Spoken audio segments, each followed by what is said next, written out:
እኔ የወለቀውን ጥርሴን ነው ያመጣሁት። እንኳን ወደ አርሴናል ተጫዋቾች ይገምቱ ፕሮግራም በሰላም መጣችሁ። እኔ አቅራቢያችሁ ነኝ።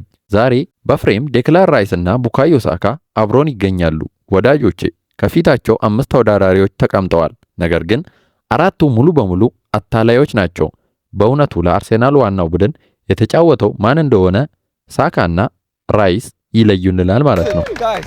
ስማ ራይስ፣ ባለፈው ስንጫወት 100% ትክክል ነበረን። ዛሬም ማሸነፋችንን መቀጠል አለብን። እንጂ ወንድሜ፣ እነዚህ 5ቱን ሳያቸው ዛሬ የምቀላቅል ይመስለኛል። አንድ ቡድን ሆነን ማን እንደሚያዋሽ ቀድመን መለየት አለብን።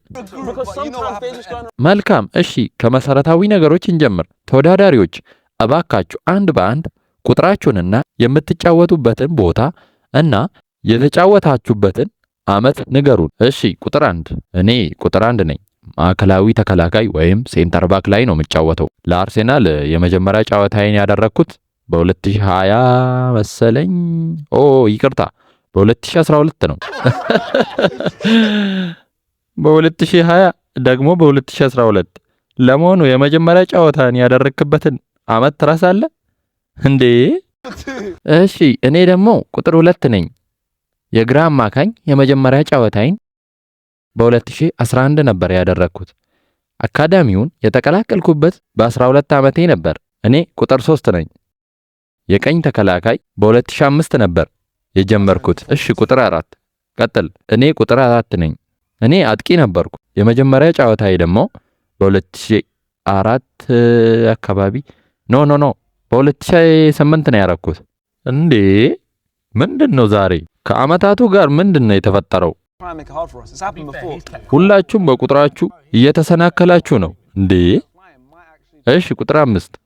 እኔ ቁጥር 5 እባላለሁ። የምጫወተው አጥቂ መስመር ላይ ነው።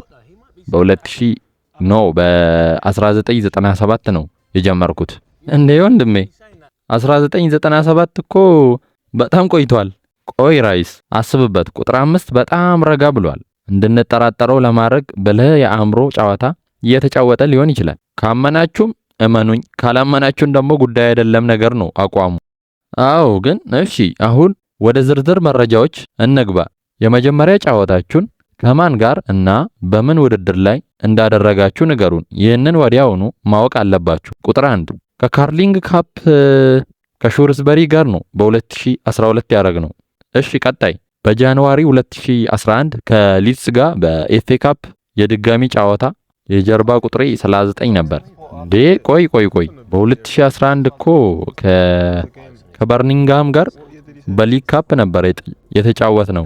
ከሊድስ ጋር በኤፍኤ ካፕ የተጫወት ነው፣ ግን በ2012 ነው። አመታቱ አልገጠሙም። እስቲ እውነታችሁን ለማረጋገጥ ያመጣችሁትን የማስታወሻ እንመልከት። ቁጥር 2 ምን ይዛል? በ2010 ከአርሴናል ጋር የፕሮፌሽናል ኮንትራት ስፈርም የተጠቀምኩበትን ስክሪፕቶ ነው ያመጣሁት። ቆይ አሁን እኮ የመጀመሪያ ጨዋታዬን በ2011 ነው ብለህ ነበር። በ2010 ፈረምኩ ትላለህ። እስቲ ስክሪፕቶውን ሊየው። ፕሮዳክቱን ከቅርብ ማሳየት አይችልም ብሏል፣ ግን ስክሪፕቶ የ15 ዓመት አሮጌ አይመስልም። ቁጥር 4 ቀጥል። እኔ የወለቀውን ጥርሴን ነው ያመጣሁት።